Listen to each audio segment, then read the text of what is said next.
नमस्कार, मंत्रालय में आपका स्वागत है। ऑलमोस्ट लोकसभा के लिए राजस्थान में दोनों ही पार्टियों ने अपनी अपनी पत्ते खोल दिए हैं। केवल एक भीलवाड़ा के ऊपर बीजेपी का फेस जो है फंसा हुआ है, बाकी सब जगह पर ऑलमोस्ट लिस्ट आ गई है।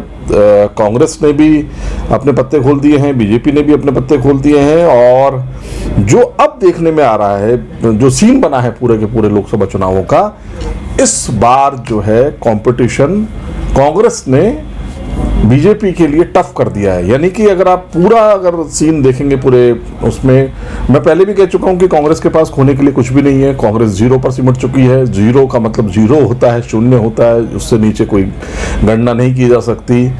तो अगर कांग्रेस सीटें जीतती है तो वो बीजेपी को नुकसान होगा, ये तय है। लेकिन बीजेपी ने अपना पूरा जोर लगाया है कि वो 25 की सीटें 25 दोबारा रिपीट करे मोदी के नाम पर, क्योंकि भजनलाल सरकार ने तो अभी कोई बहुत अच्छा ऐसा कोई बड़ा काम किया नहीं है, या भजनलाल शर्मा खुद इतने लोकप्रिय नहीं है कि भजनलाल के नाम पर चुनाव हो जाए।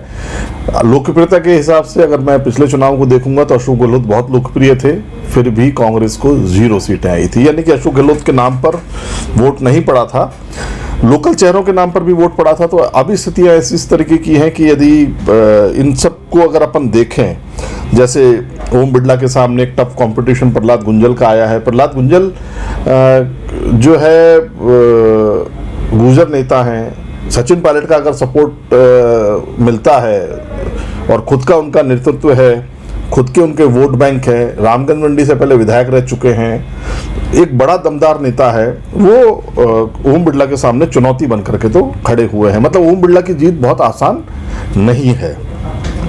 एक महेंद्र सिंह मालवीय यहाँ से निकल करके उधर चले गए हैं, तो बीजेपी वाले भी उनको एक्सेप्ट नहीं कर पा रहे हैं। क्या होता है, एक आदमी जो इतने लंबे टाइम तक कांग्रेस में रहा और फिर बीजेपी के अंदर चला गया, तो जो लोकल धड़ा होता है, जो लोकल बीजेपी वाले होते हैं, जो उनसे रोज नफरत करते हैं, डेली नफरत करते हैं, वो कैसे एक साथ गले लगा लेंगे, ये भी दिक्कत है।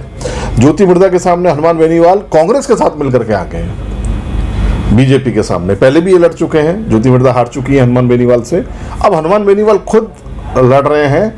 वही वाली बात आ गई, अगर कांग्रेस और अपना ये जो है अपने बेनीवाल साहब मिलकर के चुनाव लड़ते हैं तो फिर टफ कंपटीशन है। बहुत सारी जगहों पे टफ कंपटीशन है। अशोक गहलोत एक सीट पर सिमट गए हैं। केवल अशोक गहलोत का उद्देश्य है, क्योंकि उनको पता है कि उनकी राजनीतिक जो महत्वाकांक्षा है वो पूरी हो चुकी है। वो सचिन पायलट को नीचे दिखाना चाहते थे, नीचे दिखा दिया उन्होंने, और वो लास्ट तक मतलब चीफ मिनिस्टर बने रहे। अब 5 साल बाद क्या होगा, कैसे होगा, चुनाव लड़ नहीं रहे हैं कहीं से भी, तो 5 साल के लिए अब वो सेंटर में जाएंगे कि स्टेट में रहेंगे, क्या करेंगे, क्योंकि उनके पास में कोई ना पद है ना कुछ है। तो वो अपने बेटे को विरासत सौंपना चाहते हैं, वैभव गहलोत को सांसद बनाना चाहते हैं एक बार। उनको लगता है कि जैसे दुष्यंत कुमार जो वसुंधरा राजे के बेटे हैं, एक बार चुनाव लड़ा और उसके बाद लगातार वो चौथी बार चुनाव जीत गए, तो वैसे ही वैभव गहलोत लगातार सांसद बने रहेंगे। अब राजनीतिक विश्लेषक कहते हैं कि ऐसा कुछ होता नहीं है, क्योंकि वसुंधरा राजे के समकक्ष अशोक गहलोत नहीं है। वसुंधरा राजे की जो झालावाड़ 12 के अंदर छवि है, लोकप्रियता है, उनके नाम से भी वोट पड़ जाते हैं। उसमें जरूरी नहीं है कि वसुंधरा राजे जाएं। जैसे मैं आपको बता रहा था कि प्रहलाद गुंजल वाला, अगर हाड़ौती क्षेत्र के अंदर वसुंधरा राजे ने हल्का सा भी इशारा कर दिया अपने कार्यकर्ताओं को प्रहलाद गुंजल की तरफ बैक में जाकर के, तो ओम बिरला नहीं जीत पाएंगे। ओम बिरला की छवि बहुत अच्छी है, साफ सुथरी है, बिल्कुल है, लेकिन जब हार्डकोर राजनीति की बात आती है, जब कास्टिज्म की बात आती है, जब वोट बैंक का ध्रुवीकरण जाति पर हो जाता है, तब बड़े नेताओं को दिक्कत आती है।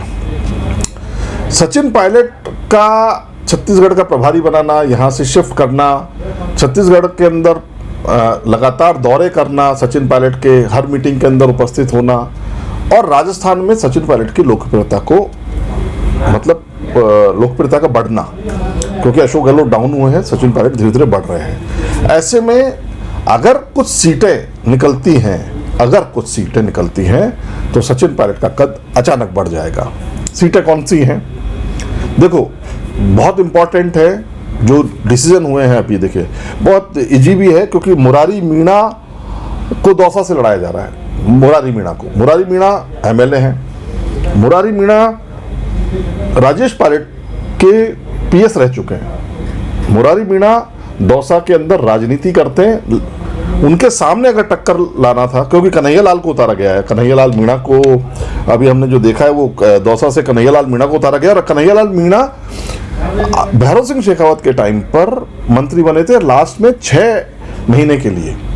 कन्हैयालाल मीणा विधायक थे भैरव सिंह शेखावत टाइम पर, जब मुझे अच्छी तरह से याद है, तब उनको बनाया था। अब उनको एक दोबारा मौका दिया गया है संघ की तरफ से, लेकिन इसके अंदर दिक्कत यह है कि कन्हैयालाल मीणा और मुरारी लाल मीणा की छवि में रात दिन का फर्क है। कन्हैयालाल मीणा जो है वो बस्सी की तरफ से आते हैं, मुरारी लाल मीणा बांदीकुई से भी एमएलए रहे हैं, यहाँ से भी रहे हैं, दौसा से भी एमएलए है, मतलब उनकी पकड़ बहुत जबरदस्त है अपने वोटों पर, वोट बैंक पर मुरारी लाल मीणा की। दूसरा, मुरारी लाल मीणा सर्व समाज का नेता भी है। उन्होंने ऐसा नहीं है कि हार्डकोर मीणा की राजनीति करी है जैसे किरोड़ीलाल मीणा करते हैं। तो किरोड़ीलाल मीणा अगर आते इनके सामने मुरारी लाल मीणा के, तो एक जम के टक्कर होती, यस मानना जाना था। या किरोड़ीलाल मीणा के भाई भी आते तो भी वो ऐसा नहीं था, किरोड़ीलाल मीणा ही मुरारी लाल मीणा को टक्कर दे सकते थे। लेकिन अब मीणा वोट बैंक है, और अगर सचिन पायलट ने आकर के वहाँ पर गुर्जरों को साथ दिया, तो गुर्जर अगर एक साथ हो गए तो मीणाओं का वोट बैंक, मीणाओं का वोट बैंक जो कि मुरारी लाल के साथ में है, लालसोट के अंदर जरूर दिक्कत आएगी। लालसोट के अंदर क्या है कि जो मुरारी लाल मीणा ये पायलट कैंप के हैं, परसादी लाल मीणा जो हारे हुए हैं, फिर भी वो अशोक गहलोत को अपना नेता मानते हैं। तो ऐसे में परसादी लाल मीणा थोड़ा बहुत माइनस कर सकते हैं, दगा दे सकते हैं, अपने लोगों को कह सकते हैं कि बीजेपी में वोट डाल दो। लेकिन अगर हार्डकोर राजनीति के चलते हुए अगर वोट बैंक एक साथ पड़ गया तो दौसा की सीट कांग्रेस के खाते में जा सकती है, ऐसा अंदेशा है। अगर सचिन पायलट का प्रभाव पूरा आ गया या पूरा पुरजोर सचिन पायलट लग गए, सचिन पायलट अगर हरीश मीणा के साथ भी लग गए, तो सचिन पायलट वो वाला जो एरिया है जिसमें सचिन पायलट खुद है, टोंक उनियारा, क्योंकि हरीश मीणा भी लोकल राजनीति से जुड़े हुए हैं। जो जौनपुरिया उनके सामने उतारा गया है बीजेपी से, वो एक व्यापारी और हरियाणा से आए हुए हैं। यदि लोकल बनाम बाहर का मुद्दा चल गया तो भी दिक्कत आ सकती है। लेकिन सब कुछ है कि अभी तक तो देखो राम मंदिर बहुत चल गया था, लेकिन अभी इस समय अगर आप देखेंगे तो राम मंदिर बहुत ज़्यादा हुआ नहीं है। राम मंदिर को ओवरलैप बहुत सारी चीज़ें कर ली है, केजरीवाल प्रकरण ने राम मंदिर को ओवरलैप कर दिया है, चीज़ें हो गई हैं, फिर भी मोदी के नाम पर वोट पड़ता है। और तो भी ये स्थिति है कि इतनी आसान जीत नहीं होंगी जो ये पिछली बार 5-5 लाख वोटों से जीते थे, क्योंकि जयपुर के अंदर 5 लाख वोटों से जीतने वाले एमपी का टिकट काट दिया गया है। तो यानी कि बीजेपी भी फूक फूक के कदम रख रही है। बीजेपी भी चाहती है कि 25 की 25 सीटें उनके पास में आ जाए, लेकिन शायद अभी आप देखेंगे पूरे राजस्थान की स्थिति हमारे पास में ऑलमोस्ट आ गई है।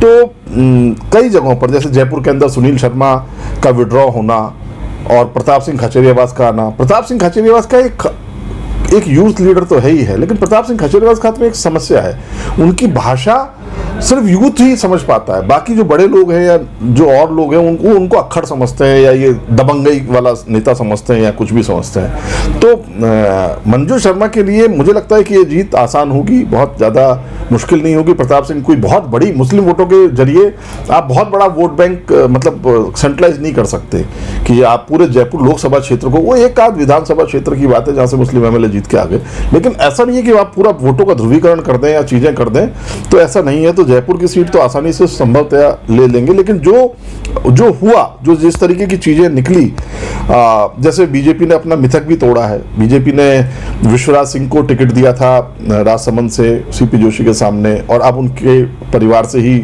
महिमा विश्वराज सिंह को एमपी का टिकट दे दिया। तो मतलब कहने का मतलब है कि बीजेपी चाहती है ये इन प्रकार जो भी एमएलए सॉरी जो भी एमपी के टिकट काटने में भी उन्होंने एक क्रॉस लगाने में 1 मिनट भी नहीं लगाई, और एक भी एमपी राहुल कस्बा के अलावा ऐसा नहीं निकला उनका जिसने जरा सी भी चूं करी हो। देख लो आप, चुपचाप बैठ गए। इवन वसुंधरा राजे सिंधिया तक अभी तक खामोश है, नहीं आती है मीटिंग्स में, सब चीजें हैं, लेकिन अभी तक वो खामोश हैं। अब वो अंदर ही अंदर अगर कुछ भी एक्ट करती हो, क्योंकि वसुंधरा राजे सिंधिया ने पिछली बार जब चुनाव लड़ा था या लड़वाया था, जिस समय वो पूरी तरह से एक्टिव थी, उस समय राजस्थान में 25 सीटें आई थी। इस समय बीजेपी के लिए वापस मैं आपको बता रहा हूँ थोड़ी सी दिक्कत है। वसुंधरा राजे एक्टिव नहीं है, किरोड़ीलाल मीणा की बात नहीं मानी तो किरोड़ीलाल मीणा एक्टिव नहीं है, जो बड़ी बीजेपी के बड़े नेता थे, दिया कुमारी है या भजन लाल हैं या ये आप उप मुख्यमंत्री बैरवा हैं, ये सब वो नेता नहीं है जो जिन्होंने एक राजनीति की हो, एक लेवल की राजनीति की हो, जो जनता की राजनीति की हो। दिया कुमारी राजघराने और उन सब की वजह से मोदी के नाम से जीत करके आई हैं, आपको सबको पता है। भजन लाल शर्मा तो अभी अभी नए आए हैं, उनको तो अचानक, मुझे लगता है कि 7 दिन तक तो उनको यही नहीं पता लगा होगा कि सच में मैं मुख्यमंत्री बन गया हूं या नहीं बना हूं। कई बार तो नहीं होता, वो चुरुटी काटते हैं, तो चुरुटी काट करके भी देखा होगा उन्होंने कि सच में सीएम हूं कि नहीं हूं। तो ऐसी स्थितियां जब बनती हैं, ऐसी स्थितियां तब आती हैं। तो इस समय मोदी जी चूंकि अब दौरे बन रहे हैं, तो मोदी के दौरे जो आएंगे, राहुल गांधी के जो दौरे आएंगे, कांग्रेस को सिर्फ कांग्रेस ही मार सकती है, ये तय है। कांग्रेस को, कांग्रेस की नीति, ये जो 2-4 शशि थरूर और ये जो लोग हैं और जो जिन्होंने राहुल गांधी को पप्पू साबित किया, वो लोग हैं, ऐसे लोग ही कांग्रेस को मार सकते हैं। बाकी कांग्रेस के लिए सबसे इंपॉर्टेंट है लड़ाई लड़ना, खाते सीज हो गए, सब चीजें हो गई हैं। और बीजेपी के लिए सबसे ज्यादा जरूरी है अपने अस्तित्व को बचाना, सरकार होते हुए 25 सीटें लेके जाना, क्योंकि पिछली बार उनकी सरकार नहीं थी स्टेट में, तब वो 25 सीटें लेके गए थे। और यदि अब भी 1 गंवाते हैं, 2 गंवाते हैं, 3 गंवाते हैं, 4 गंवाते हैं, कितनी भी गंवाते हैं, वो उनके लिए माइनस रहेगा। मंत्रालय में आज इतना ही, कल फिर मुलाकात करेंगे नए मुद्दे के साथ। दीजिएगा इजाजत, नमस्कार।